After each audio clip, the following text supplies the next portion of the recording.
On the 15th of November, Russian armed forces launched a massive attack using high-precision long-range air and sea-based weaponry at the military control system of Ukraine and energy facilities related to it. The goal of the attack has been reached.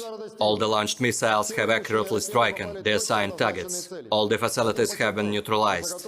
We want to emphasize that the high-precision attacks were launched only at the targets located in Ukraine and no closer than 35 kilometers from the Ukrainian-Polish border. The footage of the wreckage detected in Przevodov, published in the evening of the 15th of November in Poland, has been definitely identified by professionals of the Russian defense industrial complex as elements of the S-300 air defense-guided missile of the Ukrainian Air Force.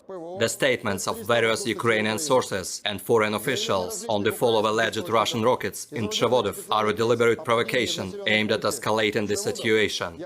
We also want to stress that no missile strikes were launched at any facilities in Kyiv within high-precision firepower's massive attack on the facilities located in Ukraine. All the destructions in the residential quarters of the Ukrainian capital city, demonstrated by the Kyiv regime, are the direct consequence of the fall and self-destruction of the air defense missiles launched by Ukrainian forces from the foreign-manufactured air defense systems deployed within the city limits.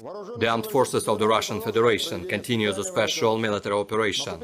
In the Kupiansk direction, the army aviation of the Russian aerospace forces have frustrated the attempts made by 3 company tactical groups from the 14th and the 92nd Mechanized Brigades of the Armed Forces of Ukraine to launch an offensive towards Berestovoye, Kolesnikovka of Kharkov region and Novosolovskoye of Lugansk People's Republic.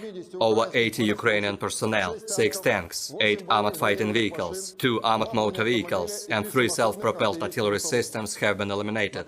In the Krasny Liman direction, artillery fire operation and intensive action of Russian units have resulted in repelling 2 attempts made by Ukrainian company tactical groups to attack Russian positions towards Kolomeychiha of Lugansk People's Republic. The comprehensive firepower's operation has resulted in causing casualties of over 100 Ukrainian personnel, 2 tanks and 4 armored fighting vehicles. In the Donetsk direction, the Ukrainian armed forces made unsuccessful attempts to halt the advance of the Russian units by counterattacks towards Kurdumovka, Avdiivka, Staromikhailovka and Georgievka in Donetsk People's Republic. Artillery operation and decisive action of assault groups have resulted in halting and scattering the enemy units. Over 160 Ukrainian personnel, 3 tanks, 5 armored fighting vehicles, 1 pickup and 2 motor vehicles with ordnance have been eliminated. In the South Donetsk direction, Russian forces have prevented an attack launched by the Ukrainian battalion tactical group towards Stepnoye in Donetsk People's Republic. Firepower's operation has resulted in halting and driving the enemy back to initial positions. Over 65 Ukrainian personnel and mercenaries, 2 infantry fighting vehicles, 5 armored motor vehicles and 3 motor vehicles have been eliminated.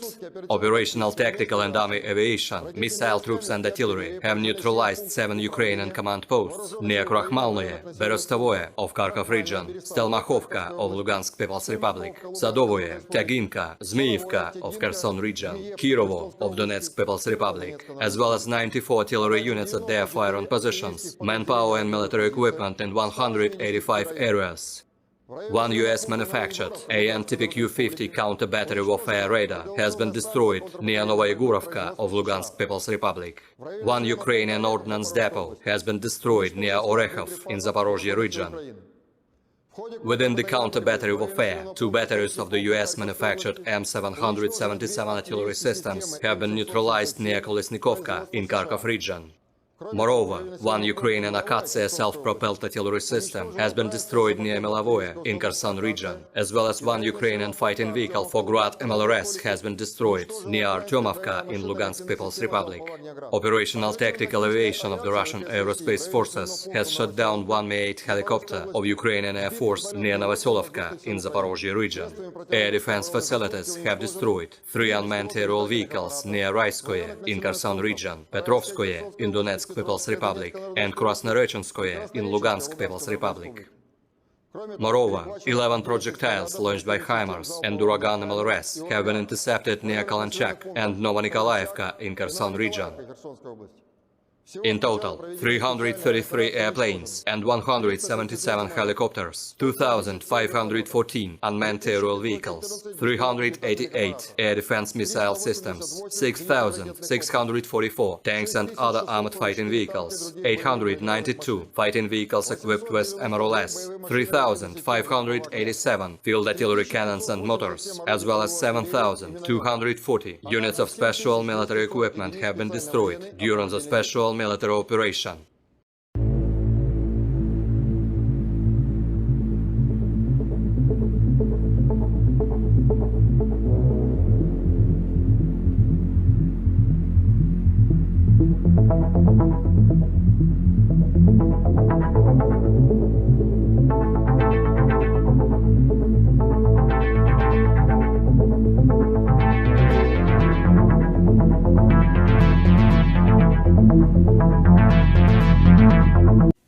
Бажаю здоров'я, шановні українці. Сьогодні був довгий і важкий день. І зараз ввечері вже здається, що події ранку були як мінімум вчора чи позавчора. Саміт в Індонезії взяв участь в сьогоднішній роботі лідерів. Потім чергове засідання Ставки Верховного Головнокомандувача, дуже детальне, ситуація на фронті, а також військові представили всі наявні дані про влучання ракети по території Польщі.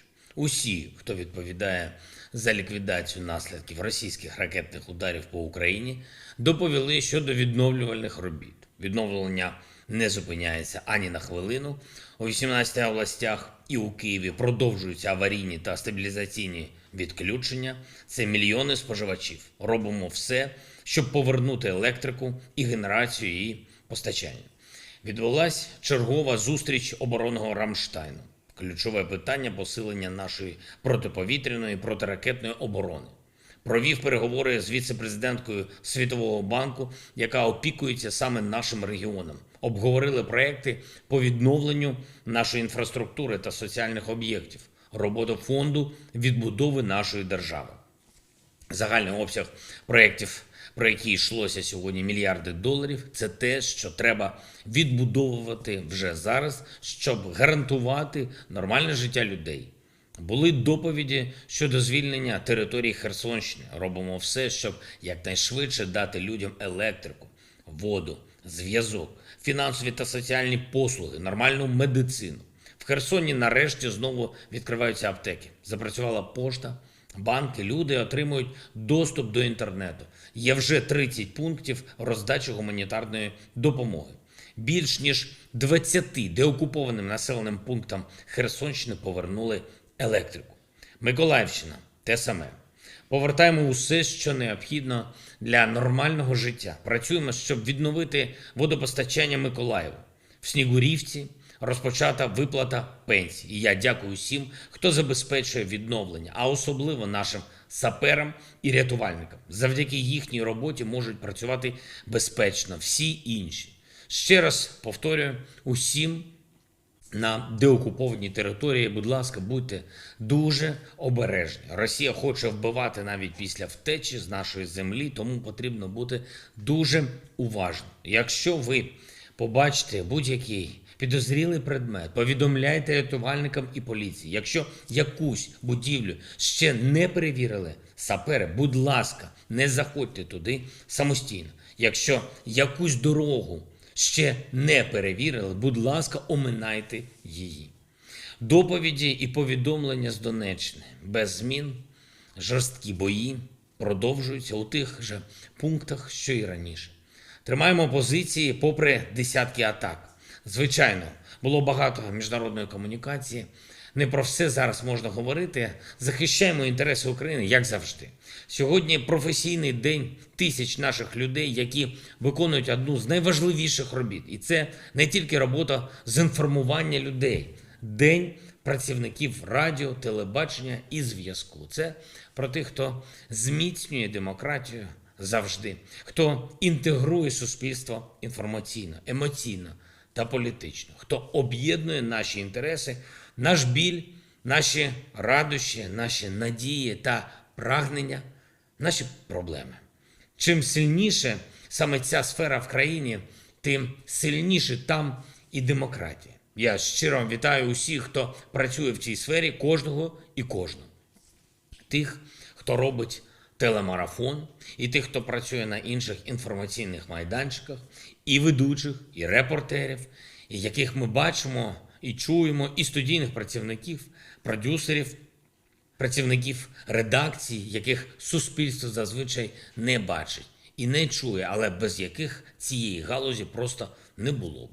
Дякую вам усім за вашу роботу для українців. Сьогодні було доволі тривале інтерв'ю, провів ще оф-рек для журналістів, саме для працівників радіо і телебачення. І день ще не закінчується. Ще засідання Радбезу ООН щодо нової хвилі російського ракетного терору. Слідкуємо за заявами, працюємо з партнерами, захищаємо українські інтереси. Звичайно, одне з головних питань на Радбезі – ситуація в Польщі, з'ясування всіх обставин того, як російська агресія перетнула польський кордон. Українська позиція дуже прозора. Ми прагнемо встановити всі деталі, кожен факт.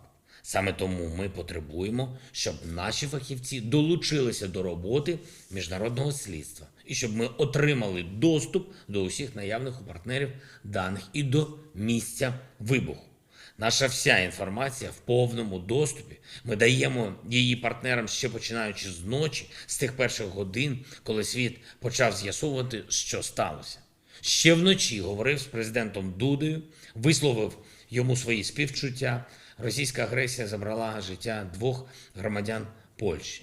Я хочу, щоб ми всі зараз разом хвилиною мовчання вшанували пам'ять усіх, чиї життя забрала ця російська війна. Громадян України, громадян Польщі.